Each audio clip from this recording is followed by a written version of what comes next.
Hello, welcome back to my channel. First things first, it's hot. I'm gonna be fanning myself, so if you hear this, it's not very loud, but you can hear it. Or see the shadow when I do it from the side, that's me fanning myself. So Spirit's asking me to share something and clarify it. Share something, clarify something about it. Thank you, computer fan confirmation. And then I don't know how it's gonna play into the reading. So I'm just gonna say this, do the intro, and then see whatever the heck comes through the cards. So yeah, anyways. I'm a feminine man, and what's really important about this is the clarification I'm about to give. I don't care whether I'm masculine or feminine. I'm not emotionally invested in that. So it's not like I sit down and think, I want to be a feminine man. It's not an identity, it's a description. I don't sit down and think, how do I be feminine? What do I do to be considered feminine? I just do the things I like to do. I let myself have the natural inclinations and strengths and skills that I have. And it so happens that those things are, that broadly, I'm very feminine. That is a description of me. Okay, and so, yeah, there's something here about not getting so caught up on identity in general, right? Like, what you identify as is only meaningful in the realms of, like, what sports team you're a fan of or something, right? It doesn't matter, and it isn't even relevant when it comes to, like, who you are, what country you're from, what sex you are, whether you're masculine or feminine, whether you're abrasive or gentle, right? Like, these are not choices you're making, they're descriptors. And identity has no influence on those as much as some people would like them to. Okay. So yeah, don't get so caught up and don't apply so much value to descriptions or thinking that one is better than the other. Interesting. Okay, I can do the intro now. This will be timeless in general. Take what resonates, leave what doesn't. Whenever you find this, if you resonate with the energy and it makes sense for you, that's perfectly fine. Consult your own intuition, so if you get an intuitive hit during the reading, take that into account when interpreting your reading, and practice your discernment always. Additionally, I channel in radical honesty, so if you're not here in radical self-honesty, personal responsibility, and accountability, then this is not the channel for you. Okay.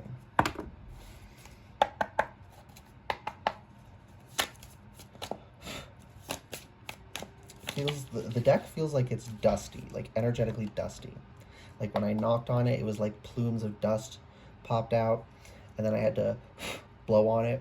I don't usually blow on my cards to like clear the energy, just a little knock. Knight of Pentacles. Knight of Pentacles is slow moving. When you're slow moving, dust can build up. I'm also seeing sloths. Like, they have moss that grows on them because they're so stationary all the time. Yeah, 10 of Wands reversed. 7 of Wands reversed. Interesting. There's something you need to let go. Computer fan confirmation. There's something you need to let go. A battle you need to stop fighting. Okay, what is this battle? Page of Pentacles reversed. Oh, okay, I just heard sunk cost fallacy. So it's been moving slow because you're not supposed to be going this direction. It's not your natural inclination. It's not your natural strength. And you're trying to force it to be. You're trying to live up probably to someone else's expectations, but some people it's only your own expectations, but for everyone your expectations also play at least a little part. So you need to also work on your own expectations of yourself and adapt those to who you really are rather than trying to fit a mold. But some people you also need to work on not caring so much about what other people think, and that's not just something you snap your fingers and stop caring. Like, it takes time and you have to work at it. So give yourself the time and the grace to get out of this, because with the Knight of Pentacles here and that dusty energy I was getting, it's like, and with sunk cost fallacy, the sunk cost fallacy is this idea that, well, we've already put all this time and money in, so we can't give up on it. Even though, computer fan confirmation, literally nothing is ever going to come of this. There will never be a payoff. That's why it's a fallacy. We feel like it would be a waste, but everything we've put in was already a waste. So cut your losses and recoup, right? And change course. Do something that actually works, right? But if you keep putting in energy and time and effort, you're going to know everything you're doing is a waste. Once you come to that conclusion where the sunk cost fallacy happens, computer fan confirmation, from that point on, you know every cent, every second, every ounce of energy is a waste. And you're going to start feeling like shit about yourself if you do not cut it out. You don't feel good about yourself knowing that, oh, everything I did up till now was a waste, but you didn't know it was a waste while you were doing it, so you can give yourself some grace. But if you waste your energy knowing you're wasting it, like, it really erodes your self-confidence and self-perception. So please just don't do that to yourself.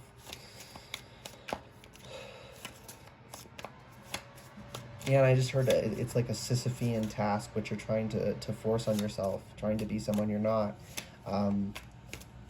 So Sisyphus is the guy who pushes a boulder up the mountain, and then every time he reaches the top, it rolls down the other side, and then he has to repeat over and over. So there's no end point. It's this grueling physical labor that never accomplishes anything. This is not, whatever this is talking about, this is not the course for you. Just getting a strong ring as I say this. It's not for you. It doesn't matter how bad you wish it was. You don't get to just decide that. You don't just get to decide that you're someone you're not. You are who you are. That's the thing about authenticity. Authenticity... Okay, I had to adjust the washer because things became off balance and it got all messed up. If it spins when the stuff in the washer is off balance, it can really mess up the mechanics. So that's even part of the message. Like, trying to be someone you're not imbalances you in a major way that wears down on you. And the only way to fix it is to, like, reorganize your energy. Stop trying to put all your energy into this side. You have to be balanced within yourself, whatever that looks like for you, right? That's what authenticity is. It's being yourself. Authenticity, being authentic is a choice, computer fan confirmation. But who your authentic self is not a choice. Oh my goodness, strong intuitive birth confirmation, right? Like, you choose to be authentic. You don't choose who your authentic self is. You don't.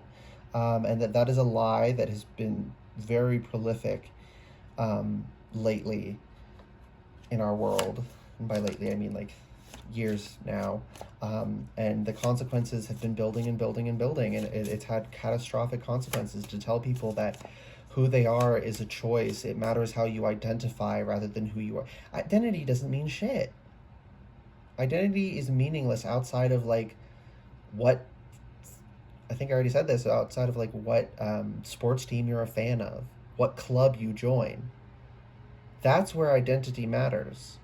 It does not matter when we're talking about who you are, where you're from, physically, physical characteristics about you, accurate descriptions about you. You don't get to choose those things. They just are.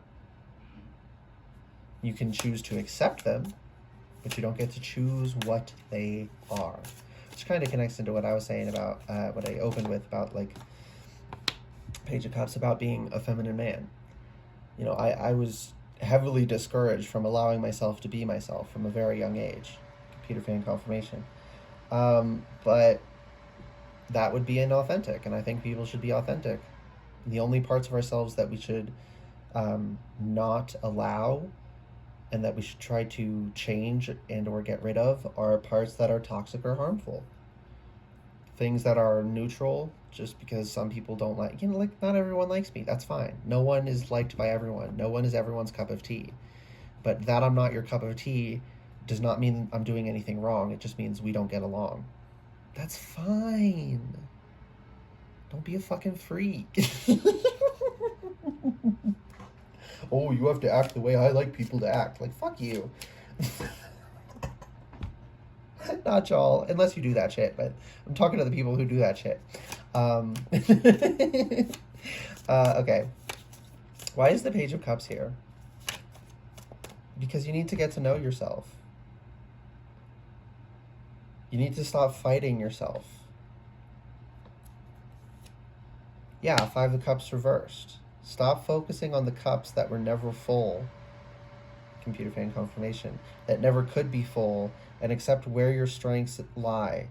who you really are, what traits you really have, what characteristics you really have. Accept and work with those. And I'm not saying if you're not like a naturally stoic person, for one example, that you shouldn't work on getting a handle on your emotions. Right? Stoic doesn't mean unemotional. It means it's being in control of your emotions and not letting your emotions rule you. So yes, if you're a strongly emotional person, you don't need to suppress your emotions, but it is practical to build the skills to handle your emotions better. But you're still always going to be an emotional person. You still need to honor and respect that. Whereas some people, it's very easy for them to be stoic because they're not a naturally very emotional person. Right? So like accepting who you are and working with yourself does not mean, yeah, like I said, if a trait is toxic or harmful, work on it, adjust it. But if it's neutral, if it's just a personal preference thing, oh, I prefer my friends to be this way, or I prefer my friends to be that way, like, okay, so go be friends with people like that. If I'm not like that, that's fine. We just don't fit together. And it's fucking weirdo shit to try and force people to fit your preferences like that. So if someone tries to do that shit to you, go find people who like you. Go find people who appreciate you. It's okay to not be compatible with everyone. Yeah, Seven of Pentacles. There's multiple cards here, so we're going to find out what those are. Seven of Pentacles, Four of Cups reversed, and the Fool reversed.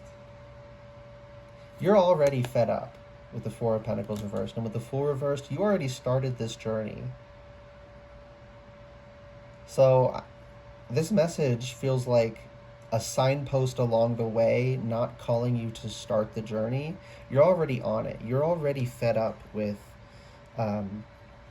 self-denial, and yeah, you're already fed up with self-denial because it's unfulfilling. It doesn't feel good to try and do something that you're not meant to do, that you don't have a proclivity for, that you don't enjoy, that's not good for you. You can only force yourself down that path for so long before you break down because you can't function anymore. It's not because something's wrong with you, it's because that's the wrong path for you. Just readjust. And you're already in the process of doing that, so good on you. Maybe some people here, you're just starting the journey. You know, these are tools for your intuition, so if one part doesn't resonate for you, that's perfectly fine. So I would say take it how it resonates and consult your own intuition and practice your discernment, right? Ten of Cups. See, the thing about the Ten of Cups, and like the Ten of Pentacles as well, the Ten of Pentacles shows it more. The Ten of Pentacles has like multiple generations and a stable physical environment as well. Whereas the Ten of Cups is more just like the parents and their children and their home, right? It's obviously, it's not disconnected from the larger community, but it's a little bit more focused on individual family units. Whereas the Ten of Pentacles is more focused on larger community units, so to speak, like extended family type energy. And the fact of the matter is, we need to be interconnected with others in healthy ways to feel fulfilled. So if you're trying to make yourself fit in with people who don't like you, you're not going to be fulfilled. If you try to avoid all contact, you're not going to be fulfilled. Yeah, some of you, this isn't for everyone, this reading is for, but for some people it's definitely for you.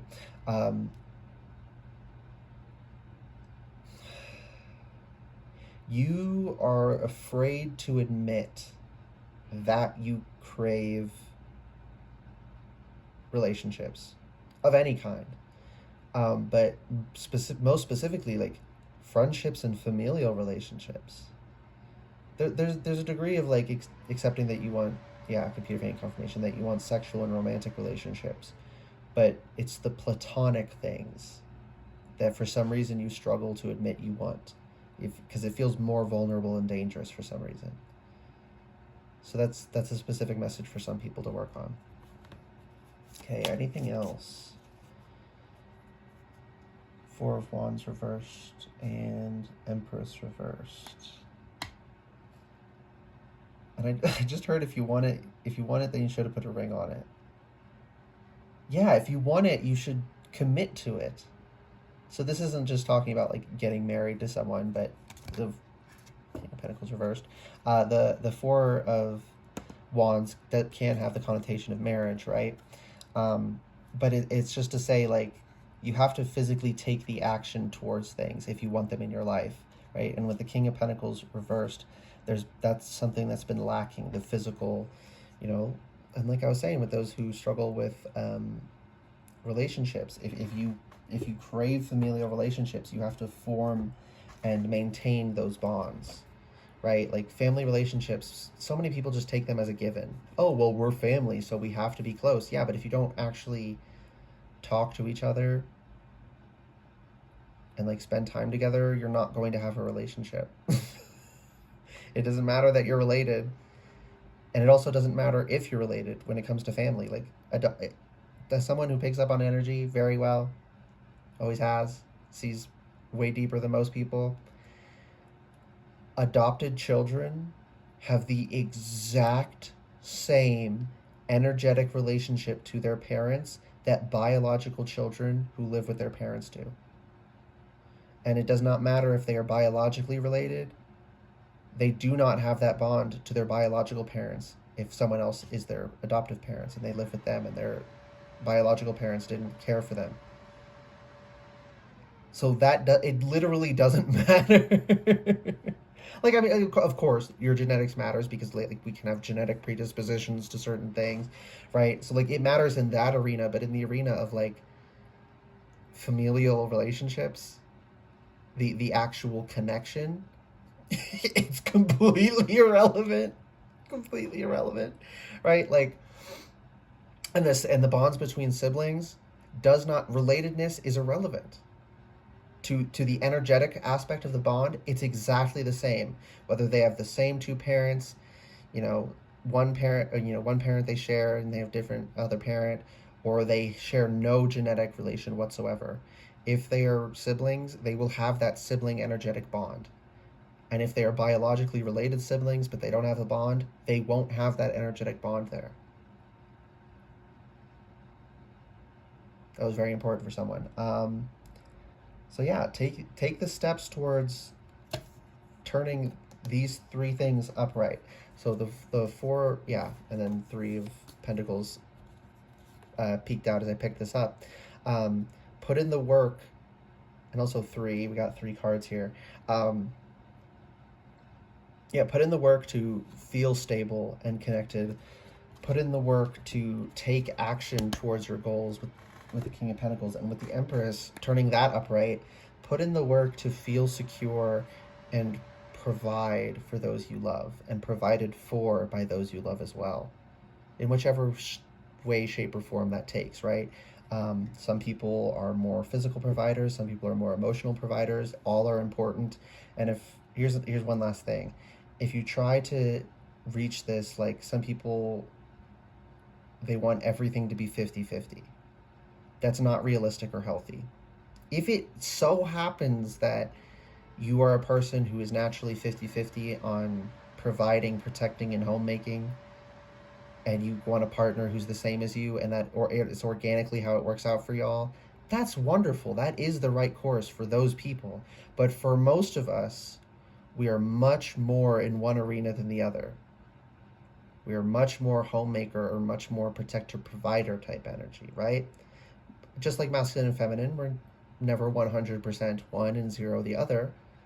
But it's okay to honor that we play different roles in a system, in a family system. That some people care emotionally and provide a comfortable home, which is very valuable, as much as some people would like to deny it, right? Some people think there's only value if it's bringing money in, computer and confirmation. No, the money is valuable, it's necessary, but it's basically worthless without the love and the care and it's all important. Just like physical and spiritual, it's not one or the other, it's both. Okay, that is the last thing apparently. I hope this reading made sense. It feels kind of jumbled, but maybe I'm also just picking up on a lot of confusion energy, and yeah. So if you're feeling confused, don't feel bad about that. Just work to put in the work to sort it out, and it takes time. It takes time, energy, and effort. It's not something that happens at the snap of your fingers or at an instant or even just a week. It's going to take time. You have to think in long term. Okay, that is the actual last thing. Think in long term. Yeah, intuitive birth confirmation. Okay, I hope this reading resonated and was helpful for whoever needed it. If it did resonate and it was helpful, please like the video, comment anything you want, and subscribe to the channel if you'd like to see more readings from me in the future. All right, bye guys.